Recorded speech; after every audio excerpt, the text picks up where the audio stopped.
माझं सोलापूर न्यूजमध्ये आपल्या सगळ्यांचं स्वागत। आजचा अर्थसंकल्प सर्वसमावेशक असा अर्थसंकल्प मुख्यमंत्री महोदयांनी मांडलेला आहे।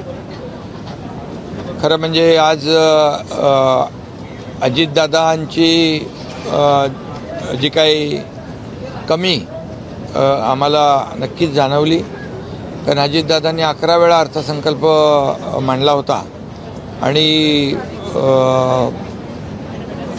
अतिशय शिस्तबद्ध आणि काटकसर आणि योग्य ठिकाणी योग्य कामासाठी तरतूद अशा प्रकारचा त्यांचा अर्थसंकल्प असायचा आणि दुर्दैवाने त्यांचा दुःखद निधन झाल्यामुळे या अर्थसंकल्पावर देखील दुःखाचं सावट आहे।